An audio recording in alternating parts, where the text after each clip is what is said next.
saudara-saudariku yang terkasih di dalam Kristus. Gimana kabarnya? Saya harap semuanya luar biasa.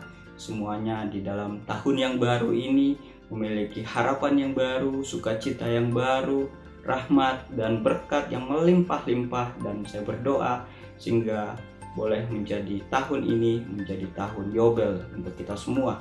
Tahun kemenangan, tahun di mana Tuhan boleh menyatakan berkat, kemenangan, dan kasih karunia-Nya di dalam hidup kita. Baik, kita berjumpa kembali di dalam vlog Paroki Santo Yakobus Mariso edisi minggu pertama di tahun 2021, di mana tema yang panitia boleh sodorkan di minggu ini adalah dosa asal versus dosa pertama, di mana kita ketahui bersama-sama bahwa dosa asal yaitu dosa leluhur kita, dosa daripada Adam dan Hawa, adalah dosa yang menjadi asal muasal daripada kejatuhan manusia. Tetapi kita bersyukur saudara bahwa di dalam Gereja Katolik kita tahu bersama-sama bahwa dosa asal ini sudah dihapuskan di saat dimana kita dibaptis, ya. Jadi waktu saat pembaptisan dosa asal kita juga ikut dihapuskan. Jadi kita yang sudah dibaptis di dalam Gereja Katolik, ya, di dalam satu pembaptisan kita yakin dan kita imani bersama-sama bahwa dosa asal kita yang berasal dari nenek moyang kita, bahkan dari Adam dan Hawa, itu sudah dihapus. Nah, yang menjadi topik lebih menarik adalah dosa pertama. Ya, kita tahu juga bahwa dosa pertama ini adalah juga berasal dari dosa leluhur kita, yaitu Adam dan Hawa, di mana dosa ini terjadi di Taman Eden.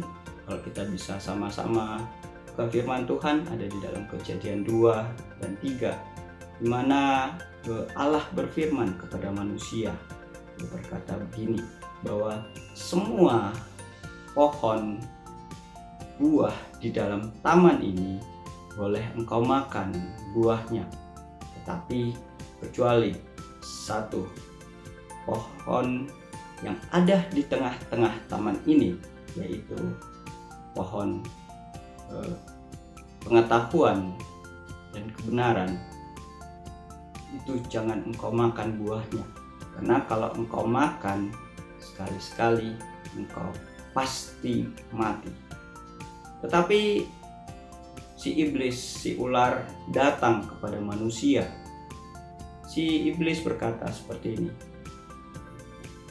menurut firman Tuhan bahwa semua pohon yang ada di taman ini tidak boleh engkau makan buahnya, bukan? Tetapi si Hawa menjawab, oh no, enggak. Tuhan hanya berkata semua pohon buah yang ada di dalam taman ini boleh kami makan buahnya, kecuali satu, pohon pengetahuan yang baik dan benar yang ada di tengah-tengah taman ini tidak boleh kami makan buahnya, karena nanti kami mati, ya. Tetapi si iblis dengan pintar mengatakan, oh itu akal-akalan Tuhan aja, karena kalau engkau memakan buah itu maka engkau akan sama seperti Allah. Engkau akan mengetahui tentang yang baik dan yang jahat. Saudara, kira-kira kita bisa melihat dosa apa yang terjadi di sini. Inilah dosa yang pertama. Dosa di mana Hawa, manusia itu, mengambil buah dari pohon itu, yang artinya dia terbujuk dengan rayuan si iblis, dengan dia ingin sama seperti Allah. Dia ingin menyamai Allah. Karena di dalam perkataan iblis mengatakan kalau engkau makan buah ini, engkau akan sama seperti Allah, mengetahui yang baik dan yang jahat. Sehingga tertariklah hati manusia ini untuk memakan buah. Dalam kata arti, manusia itu telah jatuh di dalam dosa kesombongan, karena ia ingin sama seperti Allah. Inilah dosa yang pertama dibuat di Taman Eden. Memang manusia itu tidak mati, tetapi sampai hari ini dosa itu masih tetap ada. Saudara dan saya masih sering jatuh di dalam dosa itu, dosa kesombongan. Banyak hal dosa macam-macam, dosa kesombongan yang menjadi pengakar dari kehidupan kita. Kita ingin terlihat lebih baik, terlihat lebih dibanding orang lain, selalu terlihat monoton. Sehingga apa? Kita jatuh di dalam dosa kesombongan ini. Kita menjadi egois, kita menjadi sumber daripada kekacauan di dalam hidup kita dan di dalam hidup orang lain. Dosa kesombongan ini membawa manusia banyak jatuh di dalam dosa. Secara tidak sadar, dari setiap daripada kita memiliki dosa kesombongan. Dosa kesombongan menghasilkan egois, ingin menang sendiri. Bahkan dosa kesombongan membawa pemberontakan kepada Allah. Karena kadang kita mengatakan, oh rasanya saya tidak butuh Allah lagi. Kita kadang nggak ada di dalam masalah dan kita berkata, mana Tuhan? Tuhan kayaknya sudah tidak layak menjadi Tuhan saya. Allah sudah tidak layak lagi menjadi Allah. Mana dia? Serba sering kita selalu meremehkan dia, meremehkan akan kebesaran dia. Karena kita tanpa sadar, kita jatuh di dalam kesombongan kita. Baik di dalam suka maupun di dalam duka, kita sering jatuh di dalam dosa ini. Begitu juga bangsa Israel. Mengapa sampai 40 tahun ia berjalan berputar-putar di padang gurun? Padahal kalau kita mau lihat, kita bisa buka di Google ya. Dari Mesir sampai ke Kanaan. Itu kalau kita taruh titik garis dari Mesir sampai ke Kanaan. Nah, kalau kita bisa buka sama-sama petanya ya.